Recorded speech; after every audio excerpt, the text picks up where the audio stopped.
Okay, let's see if I can continue this winning streak. Yeah,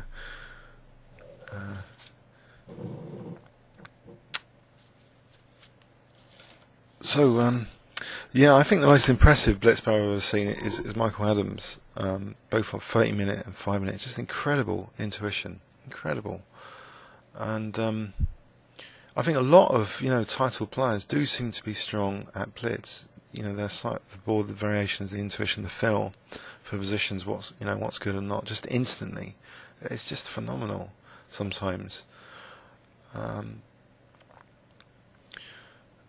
That's why I was a bit surprised actually to crush Chun over Black. He just seemed to be positionally falling apart in that game. And after he sort of asked, is this a new system or something? No, I just made it up. I improvised on the old Indian. So kind of transposition. Okay, so open Tarrasch. I don't really usually like this because I don't know the tactical nature of it. Maybe I'll play Queen D4 just to be boring, because I don't think Knight D4 I get nowhere usually. Can I just take the queens off? Be totally dull? Yeah. So I've got a 3-2 pawn majority, so bear that in mind. And I'll try and do something with that. Where does the bishop belong? Maybe this bishop belongs on G5. Maybe it can come to G3. But this bishop is inhibiting my 3-2 pawn majority at the moment. Okay. So this bishop can come over there, but I can use E5, so that's good. If he's going to play bishop C7, maybe bishop G3, or maybe rook E1. Actually, this bishop can come to B3 to protect C2. I think it has to anyway. So is rook E1, rook Fe1, or rook the other rook? I think rook Fe1. Otherwise, this rook's like trapped on F1. But then what? How do I get this pawn majority working towards the endgame? And do I want to double up pawns if he ever moves this bishop? That's another key question. Say bishop C7. Do I want to take? Would the G-file attack be that ferocious? So he takes. The knight moves back to D3. Rook G8. Has he got enough counterplay? Yeah, bishop C6, and maybe that would be dangerous, even without the queens off. Anyway, he's forcing me to play bishop G3 here. Oh, knight takes D7 is almost tempting. Opposite coloured bishops. Knight G3. There's no Zoetian side, is there? Oh, there's F takes to take on F7. In which case, bishop E5 might be strong, so I think I'm going to do this. Bishop E5, just to keep the dark squared bishop. So FG, I can win F7. Because king takes, rook takes F7. I think I've had a bit of luck this morning. No title to zap me. Just smithereens. So bishop E6 looks good. It's winning another pawn. Anything stronger? I don't think so. Okay, check. Do I want to put the king in the corner or king F1? King F1, there's rook F8. Might generate some counterplay.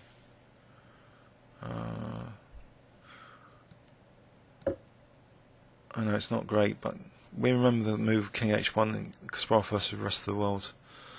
Well, I remember that, so why not? Just keep the king out of trouble for the moment. So C4 to play bishop D5. Gets the pawn majority working. So that was a strategic objective, and get these pawns working. But a bishop on D5 would be lovely, I think. B4 first.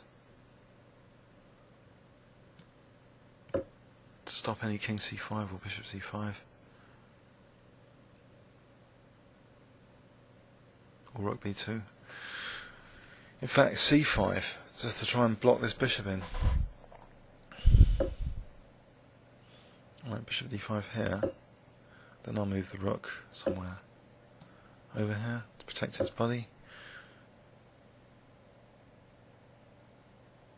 So what's he doing about this pawn? Ah, that's not nice.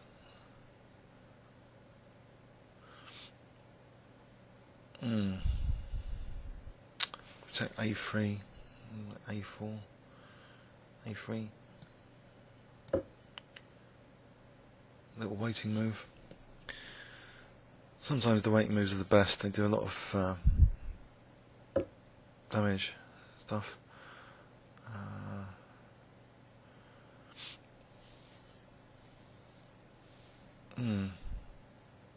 Alright, he really does want to win a pawn back. So, where can the rooks move? Rook C7. So if he takes on A3, Rook C6. Looks dangerous. No, Rook C7 he just takes on his king.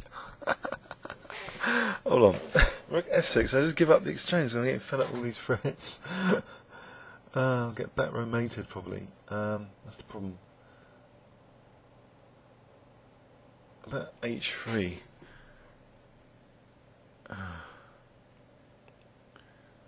Bishop F3 takes. Bishop E2.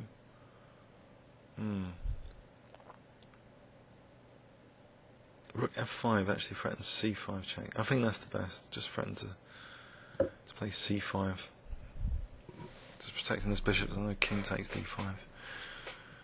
Lost a bit of time there. So this isn't plain sailing. There's lots of ways to lose this.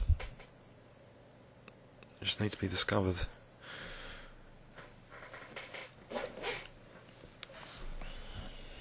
Namrepus. I wonder what that nickname means.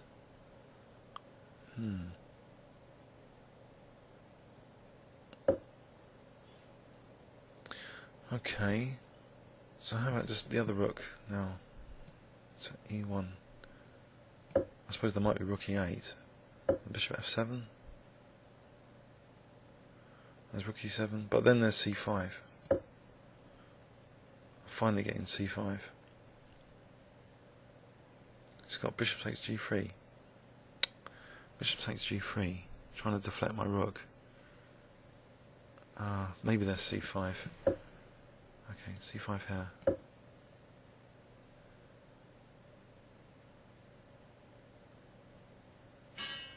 He's resigned. Oh, that's very generous. I don't know.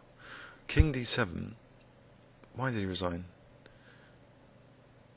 I suppose there's C6. It's looking a bit grim. He's 2 pawns down. C6 is probably dangerous. Maybe he just didn't fancy his position. But well, let's have a quick look at that. So I don't like this variation. So Queen D4 was dull, I know, but I just don't like the variation. It just gives back too much counterplay, usually, for my liking. So this was great to win 2 pawns. Bishop to D5, but it was undermined. Bit of a scare there. So I managed to get in C5 anyway, and then finally he resigned. Please leave any comments or questions on YouTube. Thanks so much.